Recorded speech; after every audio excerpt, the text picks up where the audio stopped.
Hello, everybody. Welcome into Sports by GSMC Podcast Network. Today is Monday, September 16th. I hope everybody had a great weekend. We have a lot to get through. Some breaking news. Just a couple of hours ago, Bryce Young of the Carolina Panthers, the second-year quarterback, a man who has only started 18 games in his entire career, has just been benched for Andy Dalton. That is our top story today. We're also going to break down a lot of other week 2 topics in the NFL, as well as previewing the final game of the week between the Eagles and the Falcons happening tonight on Monday Night Football. But before we get into any of that, remember, if you would like to be an even bigger part of the show than you already are, all you need to do is go to gsmcpodcast.net.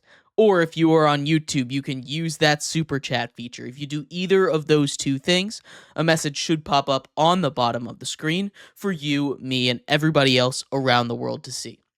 If you do have a burning question about sports, anything at all that you would like to ask, go ahead and throw that in the comments. Throw it in the chat. I will get to it as soon as I possibly can.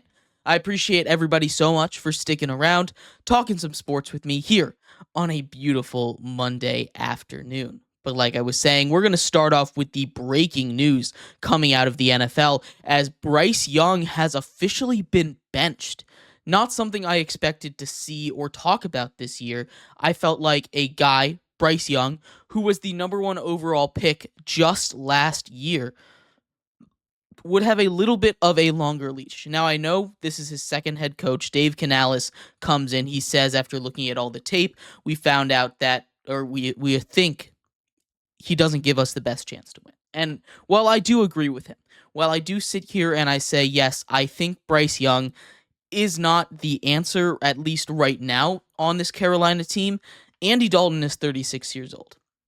Andy Dalton is probably better, but is this really better for the future? Now, I'm not going to sit here and say Bryce Young will turn out to be this awesome player. It's pretty clear he is not going to turn into that guy.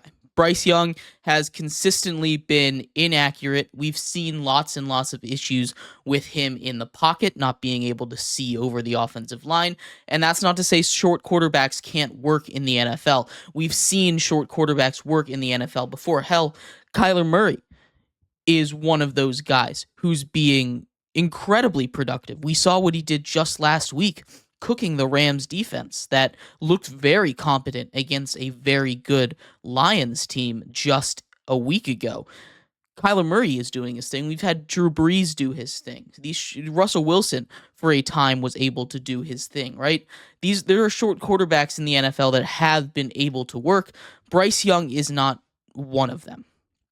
Bryce Young's athleticism, the thing that really set him apart, made him that number 1 overall pick in college football, has not been able to translate to the NFL. He's not able to move in the pocket, get away from the athletes in the NFL like he was able to do in college.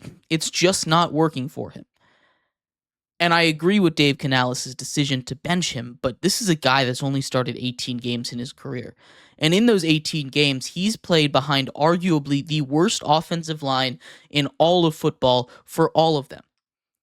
We talk about getting him weapons, and yes, they got him weapons. They brought in a couple weapons. They drafted a couple weapons, and he hasn't been able to get the ball to them. And the Panthers have been dreadful. And yes, again, I'm going to reiterate this. I think if the Panthers want to win games, this is the best short-term solution. But this was a make it or break it season for Bryce Young, for the Panthers, right? We all kind of knew it was going to be, and clearly the coaching staff, this new coaching staff, had that same idea in mind. Hey, this is a make it or break it season for Bryce Young. But 2 weeks in is a little early, in my opinion, to determine that it's broken. 2 weeks in is a little early, in my opinion, to say, hey, this guy's career is done. Because I'm not exaggerating here, at least I don't think I am, when I say this is the end of his career. He's not going to get another chance like this. He has burned out in the NFL after just 18 games, and this is a guy that I believe should be able to play the rest of the season. I think it's only fair to him, to the Panthers, to the organization, an organization that ended up trading away a first overall pick that turned into Caleb Williams, and we'll get to Caleb Williams later on in the show during our rookie review in segment 4 here. But you trade a guy away. You trade away the entire future of your team to the Bears, who end up getting 3, and they still have another pick to go, and also DJ Moore. Very good players in the process. You mortgaged your future for this guy, and to give up on him after just one season. After just one season, I think it's too quick. I think I think it's fair to give him the rest of his season, right? I really do. And again, I want to reiterate, this is a guy that I don't believe is an NFL caliber starting quarterback. But what they've just done after 2 weeks of an NFL season behind a team that has never had a good offensive line. Heck, never had a good offensive line, never had an okay offensive line, never had a good running back behind there to take some of the stress off of the quarterback. You can have the greatest wide receivers in the league, but if you don't have a running back there that, makes play action or, just takes a little bit of pressure off the quarterback, it's a lot on him. And again, I'll say it one more time. I don't think Bryce Young is better than Andy Dalton. Andy Dalton, even at 36, I think will have a better ability to push the ball downfield, get it to some of these playmaking receivers. But I don't think Bryce Young is this bad. I think if you got him in a situation, you got him behind the 49ers offensive line. You got him behind the Lions offensive line. You got him behind one of these elite offensive lines in the NFL. I think Bryce Young still has a chance to figure it out. But now that you've benched him in week 2, you've sentenced him to, at best, backup quarterback forever. And with his performances, I don't think he's going to get much of another chance. Maybe you can trade him. Maybe he has a Zach Wilson kind of career arc. Maybe he has a Geno Smith kind of career arc where he sticks around on a team with an established quarterback for a very long time and finally gets his shot. And we've seen what Geno does. He now has he came out with this last week, 0 throws off target. Literally a perfect game. First time since 2021 that anyone has done that. That is incredibly impressive. Geno Smith has turned into a great quarterback. Maybe we can see Bryce Young have that same kind of arc. But at this point in his career, he's done. There's not going to be another team that's going to take a chance on him. And the Panthers, by my estimation, by a lot of other people's estimations, I'm sure, are going to get that number 1 overall pick. Are going to draft another quarterback, and that's going to be wraps on Bryce Young's career. It was short. It wasn't what he wanted. It didn't live up to anything. He is absolutely a bust at that number 1 overall pick, but I don't think it's fair. I really don't think it's fair to bench him, especially for a season that, hey, it's the Panthers. What are we doing? This isn't just a Bryce Young problem.